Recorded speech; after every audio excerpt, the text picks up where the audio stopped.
मन के तुसी बटरफ्लाई किथे नु चले आ हैगा कोई बॉयफ्रेंड जा तुसी भी कल्ले आ।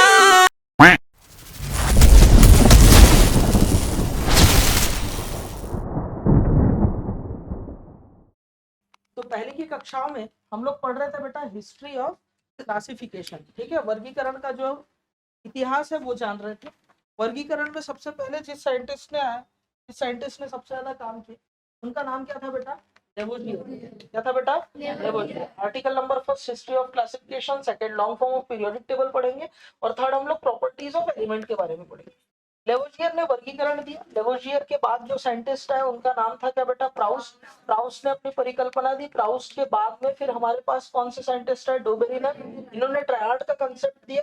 और चौथा न्यूलैंड का अष्टक नियम। और पांचवा लूथर मेयर ने कर्व दिया। और छठवां हम लोग देखने जा रहे थे, पांचवा टेल्यूरिक हेलिकल मॉडल और छठवां मेंडलीफ का पीरियोडिक टेबल। ये सब हम लोग देख रहे थे। मेंडलीफ के पीरियोडिक टेबल में उन्होंने क्या बोला कि अगर परमाणु द्रव्यमान के आधार पर हम लोग तत्वों को अगर वर्गीकृत करें, क्या करें बेटा? परमाणु द्रव्यमान के आधार पर अगर तत्वों को जमाया जाए तो एक निश्चित अंतराल के पश्चात तत्व अपने गुणों में समानता प्रदर्शित करने लग जाते हैं। इसको बोला जाता है आवर्ती गुण। क्या बोला जाता है? आवर्ती गुण। तो मेंडलीफ ने यह बोला कि अगर मैं परमाणु द्रव्यमान के आधार पर तत्वों को जमाता हूं तो मुझे एक आवर्त सारणी प्राप्त हो जाएगी। बोलो बात पक्की? ठीक है। तो मेंडलीफ ने अपना आवर्त सारणी दिया। कैसे उसका आवर्त सारणी दिया वो बातें मैंने आपको बता रखी थी। एक बार और देख लेते हैं इसकी आवर्त सारणी कैसे दी। मेंडलीफ ने टोटल क्या किया बेटा? 8 वर्ग बनाए। First, second, third, fourth, fifth, sixth, seventh, eighth. लिखना नहीं है, ये एनसीईआरटी में दिया हुआ है, ठीक है। हर वर्ग को इन्होंने तो उपवर्ग में बांटा था।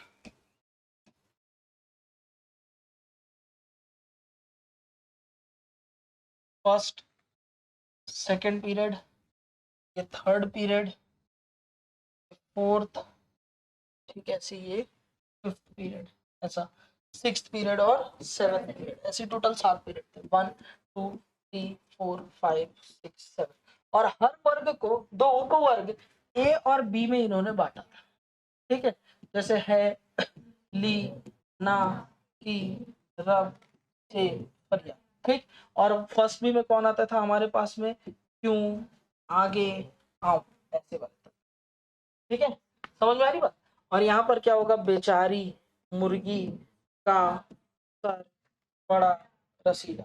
फिर क्या होगा यहाँ सेकंड बी में? क्या होगा बताओ? जीनी, कैनेडियन होगा। ऐसे करके उन्होंने आवर्त सारणी बनाई। और हर आवर्त सारणी में जो वर्ग थे उसमें 2 उपवर्ग ए और बी, इस प्रकार से इन्होंने क्या किया बेटा? वर्गीकरण किया था। बोलो बात समझ में आ रहा है? पक्की बात है यहाँ तक? ये चीज समझ में आया कि सभी को? ठीक है। तो ये तो बात हो गई थी। अब हम लोग मेंडलीफ के आवर्त सारणी के क्या देखने जा रहे हैं बेटा? गुणधर्म लिखेंगे।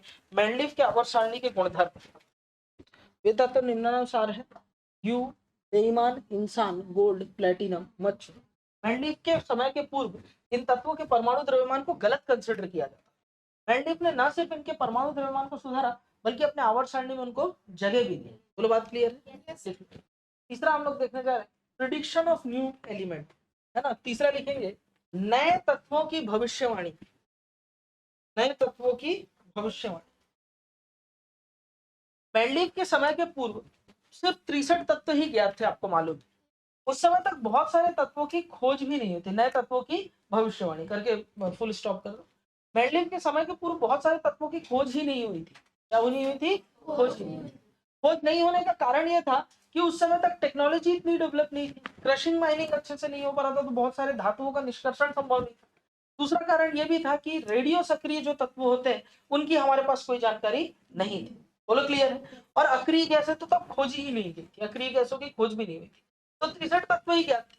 मेंडलीफ ने न सिर्फ बहुत सारे तत्वों के बारे में बताया बल्कि ये बोला कि भविष्य में ऐसा कोई तत्व खोजा जाएगा जिसके गुणधर्म ये होंगे और आवर्त सारणी में उसका स्थान ये होगा। बोलो समझ में आ रही बात? उसको ऐसा लिखा उसने, है ना, बी एस सी से अलग सीता और गीता ने एमटेक तक की पढ़ाई की।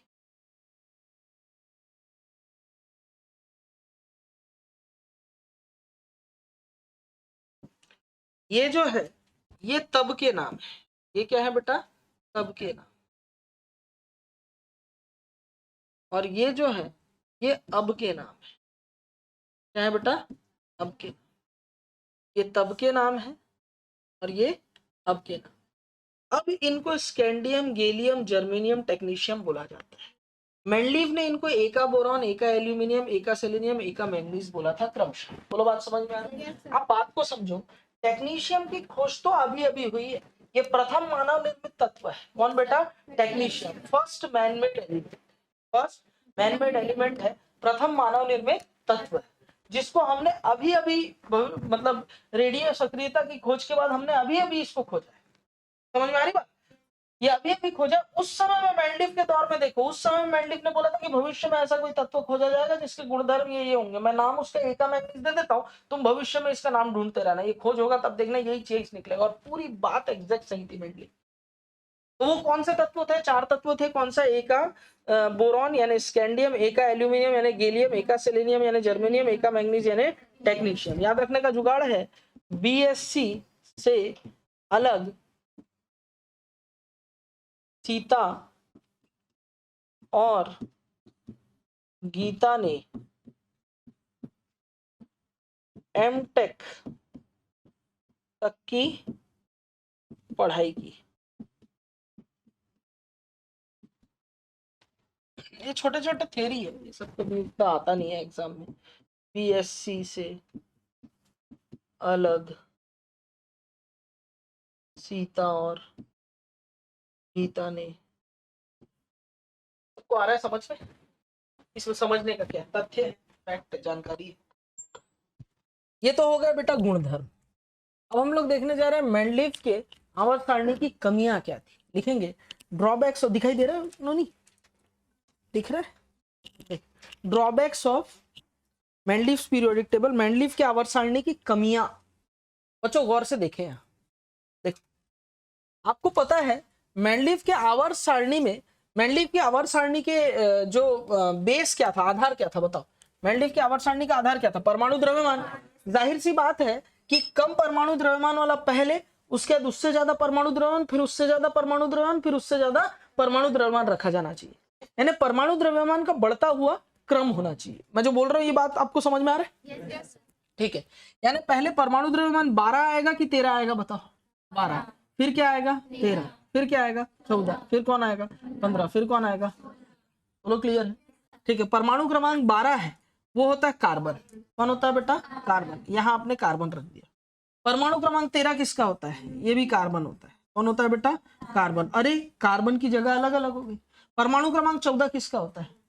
नाइट्रोजन। नहीं, कार्बन का भी होता है। तो यहाँ कार्बन को रखूं कि नाइट्रोजन को रखूं? धक्का मुक्की हो गया।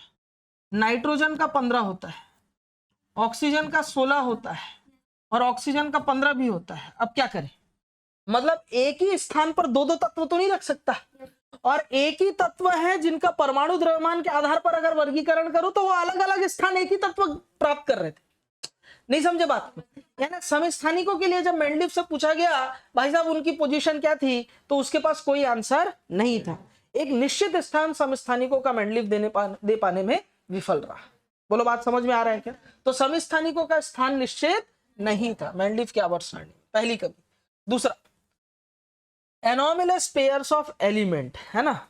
तो इसको लिखेंगे हिंदी में, मतलब ये युग्म इनको फॉलो नहीं करते। देखो जैसे आर्गन का परमाणु द्रव्यमान होता है 39.9 और पोटेशियम का होता है 39.1। होना क्या चाहिए था?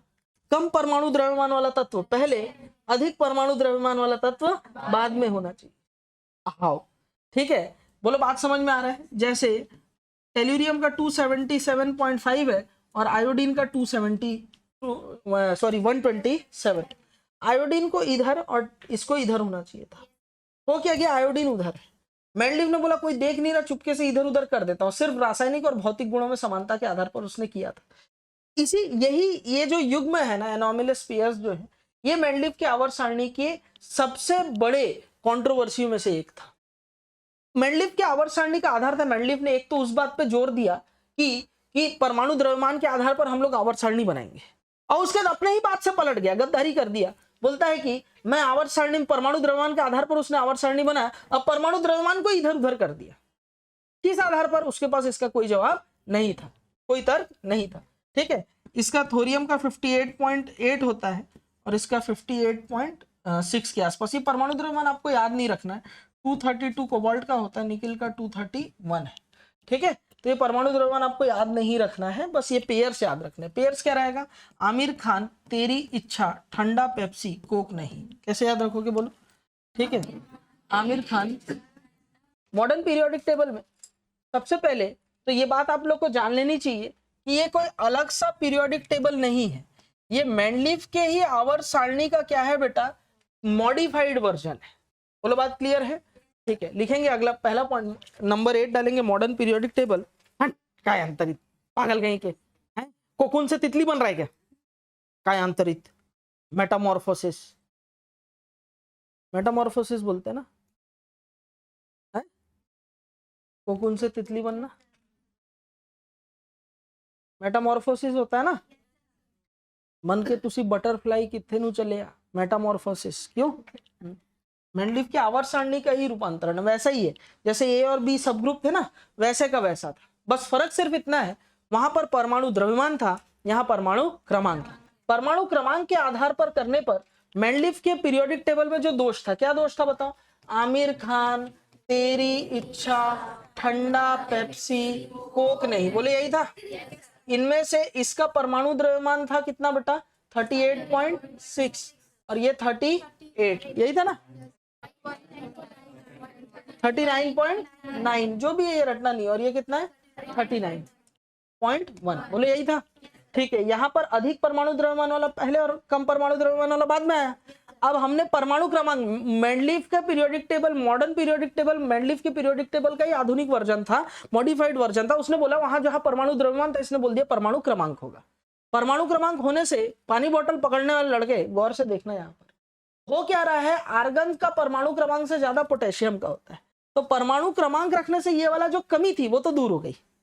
भाई आर्गन से ज्यादा पोटेशियम का परमाणु क्रमांक होता है, टेल्यूरियम से ज्यादा आयोडीन का होता है, थोरियम से ज्यादा पीए का होता है, कोबाल्ट से ज्यादा निकिल का। बोलो बात समझ में आ रहा है?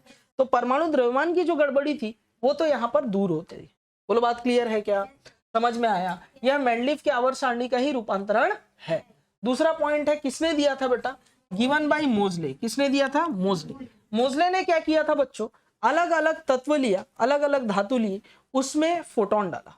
फोटोन डालने पर एक्सरे उत्पन्न हुई, उस एक्सरे की फ्रीक्वेंसी नापी, आवृत्ति, और एक्सरे की आवृत्ति और परमाणु क्रमांक के मध्य संबंध निकाल करके सभी तत्वों का परमाणु क्रमांक ज्ञात किया और उनको बढ़ते हुए क्रम में जमाया। बहुत एक्सपेरिमेंट किया था मोजले ने। Z डायरेक्टली प्रोपोर्शनल टू √ν, ये फॉर्मूला रिप्रेजेंट करता है, एनसीईआरटी में दिया हुआ है। न्यू क्या है? Frequency of x ray. शांति नहीं है जीवन में। दूसरा, तीसरा, चौथा हम लोग देखने जा रहे हैं आधुनिक आवर्त सारणी जो है, मॉडर्न पीरियोडिक टेबल। अच्छा, कई बच्चे लोग ना मॉडर्न पीरियोडिक टेबल इसको समझते हैं, ये एस ब्लॉक, ये डी ब्लॉक, ये पी ब्लॉक, ये एफ ब्लॉक, जबकि ये आधुनिक आवर्त सारणी नहीं है। मॉडर्न पीरियोडिक टेबल ये नहीं, ये आवर्त सारणी का दीर्घ रूप है जो अगले आर्टिकल में हम पढ़ने वाले, long form of periodic table. नाम आधुनिक रख लेने से कोई आधुनिक थोड़ी हो जाएगा। ये बिल्कुल मेंडलीफ का आवर्त सारणी जैसा दिखता था ना, वैसे का वैसे ही आवर्त सारणी दिखता था। किसका बेटा? मोजले का। फर्क सिर्फ इतना, वहां पर आधार परमाणु द्रव्यमान था, यहाँ आधार परमाणु क्रमांक। ठीक है, और एक फर्क सिर्फ इतना है कि इसमें मेंडलीफ के आवर्त सारणी में 1 से लेकर 8 ग्रुप थे और हर ग्रुप को ए और बी उपवर्ग में बांटा गया था। यहाँ 0 ग्रुप और ऐड किया गया। इस 0 ग्रुप में कौन रहने लग गए? Inert gas. इनर्ट गैस की खोज किसने की थी? अक्रिय गैस की खोज, अक्रिय गैसों की खोज जिस साइंटिस्ट ने की थी उनका नाम था रैमसे। बोलो बात क्लियर है? ठीक है, इन्होंने अक्रिय गैसों की खोज की थी और अक्रिय गैसों को सबसे पहली बार किस आवर्त सारणी में सम्मिलित किया गया?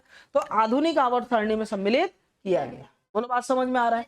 पक्की बात है यहाँ तक? ठीक है, तो आधुनिक आवर्त सारणी में है ना अक्रिय गैसों को सम्मिलित किया गया और आधुनिक आवर्त सारणी में जो अक्रिय गैस है उनकी खोज का श्रेय किसको गया? रैमसे साइंटिस्ट को। लिखो, 1 से लेकर कुल 8 ग्रुप और 0 ग्रुप अलग से ऐड किया गया और 7 इसमें आवर्त होते हैं। 7 क्या होते हैं बेटा? आवर्त होते हैं। बस इतनी सी बात है आधुनिक आवर्त सारणी से रिलेटेड। क्लियर है? जुगाड़ ऐसे ट्रिक्स कोई नहीं देगा तुमको, सिंपल टिप्स, PCM भी everything now easily on your finger tips. जो भी चाहिए ले लेना।